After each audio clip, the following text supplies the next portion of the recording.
어떻게 지내고 있어요? 날씨가 굉장히 추웠죠. 그리고 코로나 확진자들이 줄어들지 않고 있어서 굉장히 불안한 마음 가운데 있을 거예요. 그리고 학교도 가지도 못하고 또 생활에 불편함들이 많이 있죠. 이럴 때 우리가 예수님을 더욱더 생각했으면 좋겠어요. 우리가 곧 있으면 다음 주에 무엇이 오죠? 크리스마스. 안타깝지만 우리가 함께 모여서 예수님의 그 탄생하신 그 크리스마스를 즐겁게 예배드리지 못하고 즐겁게 우리 친구들과 함께 하지 못해서 너무나 마음이 아파요. 빨리 이런 상황이 지나갈 수 있도록 우리 함께 기도하였으면 좋겠어요. 오늘 본문의 말씀 함께 볼게요. 누가복음 19장 9절에서 10절까지의 말씀이에요. 누가복음 19장 9절에서 10절까지의 말씀 함께 읽어볼까요? 예수께서 삭개오에게 말씀하셨습니다. 오늘 이 집에 구원이 찾아왔다. 이 사람도 아브라함의 자손이다. 인자는 잃어버린 사람을 찾아 구원하러 왔다. 아멘. 자, 우리 친구들 혹시 낙타를 실제로 본 적 있어요? 전도사님은 낙타를 바로 눈앞에서 본 적 있어요. 근데 엄청 커요. 높이가 2m, 전도사님보다 훨씬 크다. 2m 정도 되고 몸무게는 250kg이 훨씬 넘는다는 거죠. 그런데 이 낙타가 조그만 바늘구멍에 들어갈 수 있을까요? 이것이 가능할까요? 아마 우리 친구들 인크레더블 만화 봤죠? 거기에 나오는 엄마 같은 사람만이 가능할 것 같아요. 그런데 예수님이 제자들에게 이렇게 얘기하셨어요. 부자가 하늘나라에 가는 것보다 낙타가 바늘구멍으로 지나가는 것이 훨씬 쉽다. 예수님에게 찾아오신 그 아이들을 안아주시고 또 축복해 주시고 하나님의 나라는 어린아이와 같은 사람의 것이라고 말씀하셨어요. 그리고 누가 찾아왔죠? 어떠한 부자 청년이 예수님을 찾아왔어요. 이 청년은 어릴 적부터 율법을 잘 지켰어요. 그리고 다른 사람들에게 공경을 받았던 사람이죠. 그런데 이 사람이 예수님께 와서 이렇게 물어봤어요. 예수님, 어떻게 하면 내가 하나님 나라에 갈 수 있습니까? 어떻게 하면 영원한 생명을 얻고 그렇게 살 수 있습니까? 라고 물었죠. 그럴 때 예수님이 이 청년에게 뭐라고 대답했죠? 아니, 맞아요. 내가 가지고 있는 것을 모두 팔아서 가난한 사람들에게 나눠주라 라고 이야기를 했어요. 그렇게 하면 하나님께서 너를 위해서 정말 보화를 준비해 주시고 너는 하늘나라에 가서 영원한 삶을 살 것이다 라고 얘기를 했죠. 이 이야기를 들었던 청년 어떻게 했는지 기억이 나나요? 근심하면서 걱정하면서 예수님 곁을 떠나갔어요. 이렇게 자신을 떠나가는 그 부자 청년을 보자 예수님이 제자들에게 이렇게 얘기한 거죠. 부자가 하나님 나라에 들어가는 것보다 낙타가 바늘구멍에 들어가는 것이 훨씬 더 쉽다라고 하신 거예요. 예수님이 이 땅에 오신 가장 큰 이유, 여러 가지 이유가 있지만 가장 큰 이유가 무엇일까요? 가장 큰 것은 바로 사람들을 죄에서 구원해서 하늘나라에 들어가게 하는 것이에요. 그런데 돈 많은 사람들은 하나님 나라에 갈 수 없는 걸까요? 예수님이 그렇게 얘기하셨잖아요. 부자가 하늘나라에 가는 것보다 낙타가 바늘구멍에 지나가는 것이 훨씬 쉽다. 그렇지만 그렇지 않다라는 것을 우리는 알 수가 있어요. 부자들도 하나님의 말씀을 듣고 그다음에 하늘나라에 갈 수 있는데 이렇게 부자들도 어떻게 하면 또 모든 사람이 어떻게 하면 하늘나라에 갈 수 있는지 우리가 오늘 이야기를 통해서 그것도 알아봤으면 좋겠어요. 예수님의 말에 근심하고 슬퍼하면서 예수님 곁을 떠났던 부자 말고 오늘 성경에는 또 다른 부자 한 명이 나와서 예수님을 만나요. 그 사람의 이름은 우리 친구들이 너무나 잘 알고 있는 삭개오라는 사람이에요. 여리고에 살고 있던 삭개오를 만나기 전에 예수님은 바리새인들을 만나셨어요. 바리새인들은 누구냐면 스스로 우리는 하나님을 잘 믿고 있어 라고 이야기를 했어요. 나는 성경도 많이 알고 있고 기도도 많이 하고 하나님이 우리를 지키라고 주신 율법도 아주 잘 지키고 있어 라고 생각했던 사람이에요. 그래서 나는 하나님 보시기에 의로운 사람이야. 나는 하나님 보시기에 너무 의롭고 다른 사람들에게도 나는 굉장히 의로운 사람이야 라고 얘기를 했어요. 이 사람들이 예수님께 찾아가서 이렇게 물었어요. 예수님, 하나님의 나라는 언제 오는 겁니까? 라고 물어봤어요.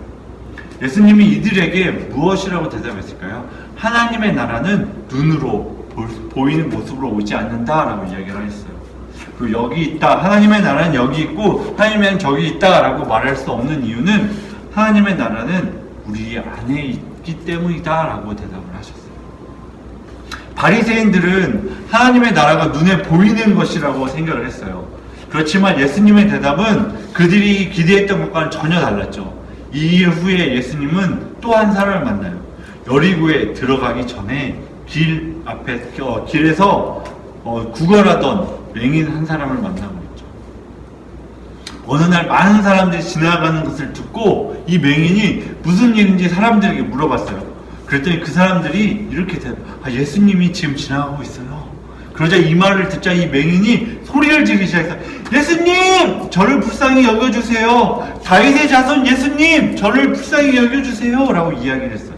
그러자 그 많은 사람들이 이 맹인을 막 혼내는 거야. 너 너무 시끄러워. 조용히 좀 해. 예수님이 지금 지나가고 계신단 말이야. 조용히 좀 해. 라고 꾸짖었어요. 그런데 이 맹인은 더 크게 외쳤어요. 예수님! 다윗의 자손 예수님! 저를 불쌍히 여겨주세요. 라고 더 크게 외친 거죠. 예수님이 이 맹인이 외치는 소리를 들으시고 눈을 뜨기 원하는 그 맹인에게 이렇게 얘기를 했어요. 믿음이 너를 구원하였느냐? 너의 믿음이 너를 구원했다라고 이야기를 하셨어요. 이 맹인은 예수님을 누구라고 생각했냐면 나의 왕이다라고 생각을 했어요. 그래서 다윗의 자손 예수님이라고 부른 거죠. 그리고 나를 다스리는 왕이신 예수님, 나를 불쌍히 여겨주세요. 제발 나를 불쌍히 여겨주세요. 라고 외친 거예요. 자신이 죄인임을 이 맹인이 고백을 한 거죠. 그래서 그는 구원을 얻을 수가 있었어요. 하나님의 나라는 이처럼 예수님을 나의 주인으로 고백하고 죄인임을 고백하고 구원을 받는 사람들 그 마음속에 있어요. 마음속에 하나님 나라에 있다는 것은 자신의 죄를 고백하고 구원받았다는 이야기인 거죠. 그래서 하나님의 자녀로서 살아가는 그 사람의 마음속에는 그 하나님의 나라가 있는 거예요. 마음속에 하나님의 나라가 있는 이 사람들은 어떻게 살아갈까요? 바로 예수님과 삭개오의 만남을 통해서 우리가 한번 알아봤으면 좋겠어요. 삭개오 누군지 우리 친구들 너무나 잘 알고 있죠? 삭개오의 일은 직업은 뭐였냐면 사람들에게 세금을 걷는 일을 했어요. 로마는 이스라엘 사람들에게 세금을 걷기 위해서 몇 명의 사람을 뽑았어요. 그래서 이 사람들이 이스라엘 사람들에게서 세금을 걷어서 로마에게 이렇게 갖췄죠. 이런 사람들을 무엇이라 불렀냐면 세리라고 불렀어요. 세리들은 욕심이 많아서 로마에 내야 되는 그 세금보다 더 많은 돈을 걷어서 부자가 되었죠. 그리고 삭개오는 그 세리 중에서도 가장 높은 세리장이었어요. 세리장인 삭개오는 예수님을 만나고 싶어 했어요. 하지만 예수님을 쉽게 만날 수가 없었어요. 키가 너무나 작았던 삭개오는 그 앞에 있던 사람들에게 있었거든요. 사람들에게 가려서 예수님을 만날 수가 없었어요. 그래서 예수님을 보고 싶어도, 예수님을 만나고 싶어도 예수님께 갈 수가 없었죠. 점프를 하거나 아니면 까치발을 해도 아무런 소용이 없었어요. 삭개오가 그래서 택한 방법은 뭐냐면 예수님이 가는 곳으로 길보다 더 빨리 가서 어떻게 해요? 나무 위에 올라가서 예수님이 오기만을 기다리고 있었어요. 예수님이 나무 위에 있던 삭개오를 보자 이렇게 얘기했어요. 삭개오야, 어서 내려와라. 내가 오늘 너희 집에서 잠을 자야겠다 라고 이야기를 하셨죠. 이 말을 들은 삭개오는 어떻게 했을까요? 얼른 후다닥 내려와서 예수님을 기뻐하면서 맞았어요. 그리고 예수님에게 이렇게 얘기했어요. 예수님, 내가 가진 것 절반을 팔아서 가난한 사람들에게 나눠주겠습니다. 그리고 만약에 내가 누군가를 속여서 얻은 것이 있다면 그것을 4배로 갚아주겠다고 얘기했어요. 그러자 예수님은 삭개오에게 이렇게 얘기했어요. 오늘 너의 집에 구원이 이르렀다라고 얘기를 하셨어요. 삭개오가 자신의 그 재산을 팔아서 다른 사람에게 나눠주었고, 그 다음에 내가 다른 사람을 속여서 그것을 4배로 보상해 줬다고 해서 구원을 얻은 것은 절대 아니에요. 만약 그랬다면 어떻게 할까요? 착한 일을 하고 다른 사람을 도와주면 모든 사람은 그렇게 구원을 얻을 수 있을까요? 하지만 착한 일로 절대 구원은 얻을 수가 없어요. 슬퍼하며 예수님을 떠났던 부자는 자신이 죄인이며 예수님이 필요하다라는 것을 알지 못했던 이유는 자기 스스로 나는 의로운 사람이야, 나는 다른 사람에게 존경받을 사람이야 라고 생각했기 때문이에요. 나는 하나님의 말씀도 보고 하나님의 우리에게 주신 율법도 잘 지켰으니 난 의로운 사람이기에 나는 죄 지은 게 없어, 나는 회개할 게 없어, 그렇기 때문에 예수님께 구원해 달라고 얘기를 하지 않은 거예요. 하지만 삭개오는 어땠죠? 달랐어요. 예수님이 그의 이름을 부르자, 그리고 그의 집에 머물겠다고 말씀하셨을 때 삭개오는 얼른 내려왔어요. 그리고 기쁨으로 예수님을 맞이했어요. 사람들은 삭개오를 손가락질하면서 죄인이라고 얘기를 했었어요. 그런데 그 삭개오에게 예수님은 구원이 그의 집에 이르렀다라고 하시고, 또 하나, 너는 아브라함의 자손이다라고 이야기를 하셨어요. 예수님은 이처럼 삭개오처럼 잃어버린 사람들, 그리고 죄인들을 구원하러 이 땅에 오셨어요. 구원을 받은 사람들의 삶은 변화하게 되어 있어요. 침례 요한이 사람들에게 이렇게 얘기했어. 너희들은 회개하고 회개에 합당한 열매를 맺어라 라고 이야기를 했어요. 그것처럼 내가 이제 구원을 받았다면 나는 이제 하나님의 자녀라고 여기는 것에서 끝나면 안 돼요. 삭개오가 자신의 죄를 회개하고 어떠한 열매를 맺었을까요? 그건 뭐냐면 자기가 가지고 있던 절반을 팔아서 가난한 사람들에게 나눠주고, 또 누군가를 속에 얻은 것이 있다면 그것을 4배로 갚아주겠다고 얘기를 했어요. 삭개오가 사람들에게 자신의 것을 나눠준 것은 구원을 받기 위함이 아니고 자기가 높아지려 한 것도 아니에요. 자신이 죄인임을 깨닫고 회개함으로 그의 마음속에 하나님의 나라가 임했던 그 열매인 거죠. 하나님의 은혜는 우리가 착한 일을 했기 때문에 받는 것이 아니에요.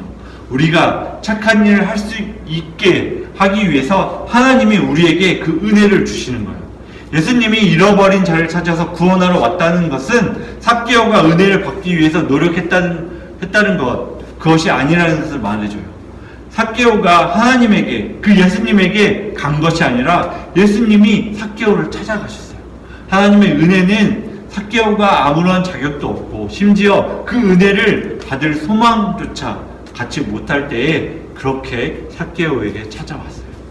여리고에서 예수님은 세 사람을 만났어요. 부자 청년은 자신이 가지고 있던 돈과 또 높은 신분이 예수님을 보지 못하도록 그렇게 하는 영적인 장님으로 만들어버린 거죠. 그리고 그 청년은 하나님보다 돈을 더 사랑했어요. 그리고 또 한 사람, 구걸하고 있던 그 맹인은 자신에게 돈보다 더 필요한 것이 무엇인지를 깨달았어요. 그건 바로 예수님이라는 거죠. 돈보다 예수님이 더 필요하다는 그 사실을 알고 있었어요. 그 부자 청년은 알지 못했던 그것을 이 맹인은 알고 있었던 거죠. 그래서 예수님이 그의 믿음을 보시고 그를 볼 수 있게 해주셨어요. 삭개오는 낙타가 바늘구멍으로 지나갈 수 있다라는 그 사실을 우리에게 알려줬어요. 사람은 그렇게 할 수 없어요. 사람은 낙타가 바늘구멍으로 지나가기에 절대 할 수 없어요. 하지만 그 하나님은 하실 수 있다는 것을 삭개오를 통해 우리에게 보여주신 거죠. 하나님은 죄인을 구원하기 위해 예수님을 이 땅에 보내셨어요. 또 우리의 마음에 하나님의 나라가 있게 하는 유일한 방법은 회개하고 구원을 받는 거예요. 회개 없이는 구원이 절대 있을 수가 없어요. 우리의 삶에 가장 중요한 게 무엇인가요? 우리 친구들 삶에 가장 중요한 게 무엇이에요? 부자 청년같이 정말 우리에게 필요했던 것이 무엇인지 깨닫지 못하고 슬퍼하지 말고, 또 구걸하던 맹인처럼 또 사람들에게 손가락질 당하며 죄인 취급받았던 삭개오처럼 우리에게 가장 필요한 것이 바로 예수님이라는 것을 깨달았으면 좋겠어요. 곧 있으면 크리스마스예요. 우리 삶에 가장 필요한 그 예수님을 하나님께서 이 땅에 보내주신 그 성탄절, 그걸 우리가 꼭 기억하며 살았으면 좋겠어요. 우리의 삶에 가장 중요한 것에 대한 우리의 생각과 마음이 바뀌고, 우리 모두가 예수님을 따라 모두 살아갈 수 있는 우리 친구들이 했으면 좋겠어요.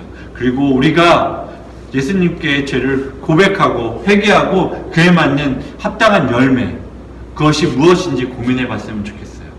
다른 친구들, 어려워하는 친구들 도와주는 것, 부모님의 말씀을 들어주는 것, 동생들과 사이좋게 지내는 것, 여러 가지가 있어요.